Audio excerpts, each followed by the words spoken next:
Assalamualaikum warahmatullahi wabarakatuh. Perkenalkan, nama saya Husna Syariful Amin dari jurusan Pendidikan Jasmani Fakultas Keguruan dan Ilmu Pendidikan Universitas Siliwangi. Pada kesempatan kali ini saya akan menjelaskan konsep kurikulum pendidikan jasmani. Langsung saja kita ke materi yang pertama. Di sini saya akan membahas pengertian pendidikan jasmani. Jadi, apa sih yang dimaksud dengan pengertian pendidikan jasmani? Adalah salah satu mata pelajaran di sekolah yang merupakan media pendorong perkembangan keterampilan motorik, kemampuan fisik, pengetahuan, sikap sportivitas, pembiasaan pola hidup sehat, dan pembentukan karakter seperti mental, emosional, spiritual, dan sosial dalam rangka menciptakan tujuan sistem pendidikan nasional.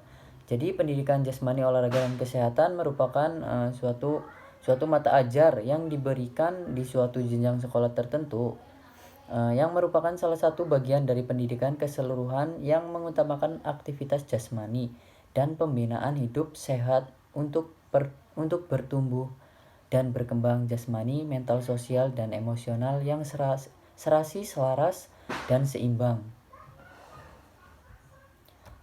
Berikut ada beberapa definisi menurut para ahli dari pengertian pendidikan jasmani. Yang pertama yaitu menurut Sukintaka, pendidikan jasmani yaitu olahraga dan kesehatan merupakan bagian integral dari pendidikan total yang mencoba mencapai tujuan pengembangan kebugaran jasmani, mental, sosial, serta emosional bagi masyarakat dan wahana aktivitas jasmani. Kemudian ada lagi menurut Firmansyah, pendidikan jasmani adalah proses pendidikan yang melibatkan interaksi antara peserta didik dengan lingkungan yang dikelola melalui aktivitas jasmani secara sistematik menuju pembentukan manusia seutuhnya. Materi yang berikutnya yaitu asumsi dasar program pendidikan jasmani. Jadi asumsi dasar program pendidikan jasmani merupakan pijakan yang kokoh yang dapat dipertanggungjawabkan dalam membuat dan menyelenggarakan program penjas menurut Andang Suherman. 3 asumsi dasar program penjas meliputi: yang pertama yaitu program pendidikan jasmani dan program olahraga mempunyai tujuan yang berbeda. Jadi pembuatan program olahraga terutama ditujukan untuk mereka yang betul-betul mempunyai keinginan atau tertarik untuk mengkhususkan diri pada salah satu cabang olahraga dan berkeinginan untuk memperbaiki kemampuannya agar dapat berkontribusi dengan orang lain yang mempunyai keinginan yang minat atau yang sama pula. Sebaiknya pembuatan program pendidikan jasmani ditujukan untuk setiap anak didik, dari mulai anak yang berbakat sampai anak yang sangat kurang keterampilannya, dari yang anak yang tertarik hingga yang tidak tertarik sama sekalipun. Yang kedua yaitu anak-anak bukanlah miniatur orang dewasa. Kemampuan, kebutuhan, perhatian, dan minat anak-anak berbeda dari kemampuan, kebutuhan, minat, dan perhatian orang tua. Oleh karena itu, sudah kurang cocok apabila pembelajaran dikontansikan seperti menuangkan air dari gelas yang satu ke gelas yang lainnya, atau para guru cukup dengan memberikan program aktivitas jasmani atau olahraga untuk orang dewasa kepada anak-anak. Yang ketiga yaitu anak-anak yang kita ajar sekarang tidak akan menjadi dewasa pada kehidupan sekarang. Para pendidik mempunyai tantangan yang cukup besar dalam mempersiapkan anak didik di masa yang akan datang, yang belum bisa didefinisikan dan dimengerti secara jelas, atau paling tidak dalam berbagai aspek. Dunia tersebut mungkin akan sangat berbeda dengan dunia yang akan datang. Program pendidikan jasmani yang ada sekarang berusaha memperkenalkan anak-anak didik pada dunia yang ada sekarang dan juga sekaligus mempersiapkan anak didik untuk kehidupan dunia yang belum pasti di masa yang akan datang. Dengan kata lain, program tersebut berusaha membantu siswa belajar bagaimana belajar, learning how to learning, dan membantu siswa menyenangi proses discovery dan eksplorasi tantangan-tantangan baru dan berbeda dengan dominan fisik. Materi yang ketiga yaitu definisi terkait standar penilaian pendidikan. Terdapat 2 pedoman dalam melaksanakan program pendidikan jasmani, yaitu yang pertama adalah tugas ajar yang dapat memperhatikan perubahan kemampuan anak dan tugas ajar yang dapat Membantu mendorong perubahan tersebut harus sesuai dengan tingkat perkembangan anak didik yang sedang belajar. Tugas ajar yang sesuai ini harus mampu mengakomodasi setiap perubahan dan perbedaan karakteristik setiap individu serta mendorong ke arah perubahan yang lebih baik. Yang kedua yaitu adalah tugas ajar yang diberikan diketahui merupakan cara-cara pembelajaran yang paling baik. Cara pembelajaran tersebut merupakan hasil penelitian dan pengalaman yang memadai yang memungkinkan semua anak didik memperoleh kesempatan dan keberhasilan belajar secara optimal. Materi yang berikutnya yaitu ruang lingkup pendidikan jasmani. Ruang lingkup pendidikan jasmani dan rohani sangat penting untuk dipahami oleh setiap guru. Hal ini disebabkan oleh ruang lingkup pendidikan jasmani itu sendiri, di mana pada umumnya ruang lingkup pendidikan jasmani itu bertujuan untuk menggerakkan dan mengembangkan aspek psikomotor pada diri siswa.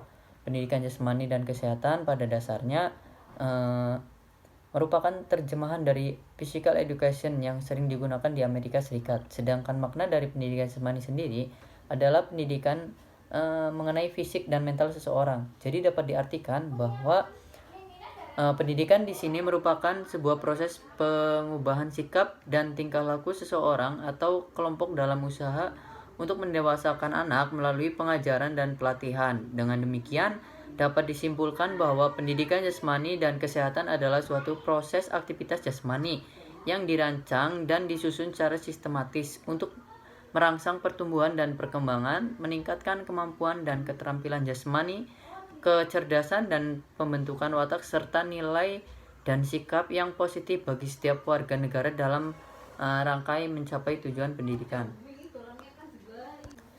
Materi yang berikutnya yaitu isu kurikulum pendidikan jasmani. Yang pertama itu ada isu program, aspek materi dan distribusi alokasi waktu.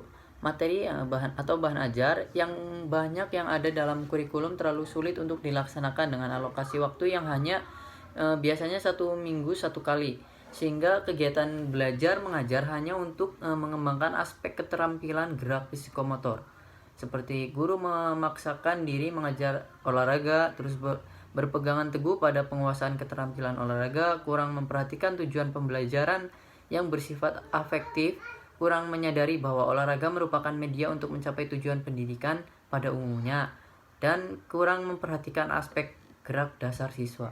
Dan yang kedua yaitu ada isu program belajar mengajar.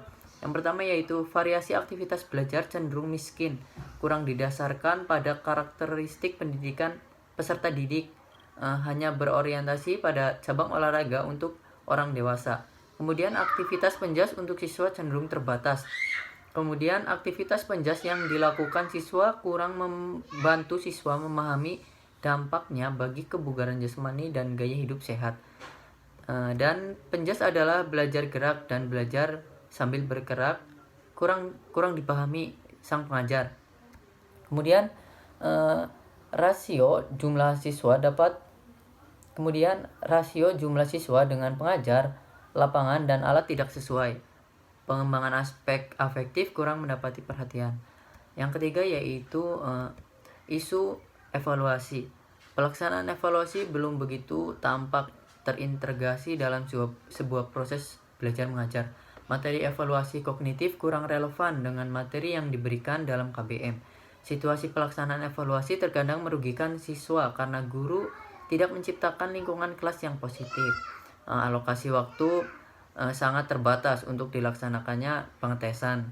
Evaluasi hanya dapat dilakukan oleh ahli statistik.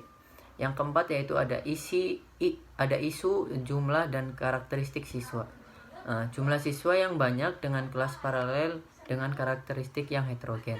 Yang kelima ada isu sarana dan prasarana pembelajaran penjas, meliputi peralatan, ruangan, dan lahan untuk melakukan aktivitas penjas masih sangat kurang dan tidak memadai.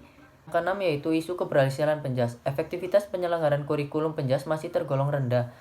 Penafsiran mutu program bersifat samar, cenderung lokal, belum menyeluruh. Kualitas lulusan yang diharapkan adalah sebagai berikut. Yang pertama itu memiliki berbagai keterampilan penting untuk melakukan berbagai macam kegiatan fisik, yaitu yang kedua, bugar secara fisik, kemudian berpartisipasi secara teratur dalam aktivitas fisik, Kemudian mengetahui akibat dan manfaat dari keterlibatannya dalam kegiatan jasmani tersebut. Kemudian menghargai aktivitas jasmani dan kontribusinya terhadap gaya hidup yang sehat. Kesimpulan yang saya dapat yaitu pendidikan jasmani adalah salah satu mata pelajaran di sekolah yang merupakan media pendorong perkembangan keterampilan motorik, kemampuan fisik, pengetahuan sikap, sportivitas, pembiasan pola hidup sehat, dan pembangunan karakter. Mungkin cukup sekian yang dapat saya sampaikan, kurang lebihnya mohon maaf. Wassalamualaikum warahmatullahi wabarakatuh.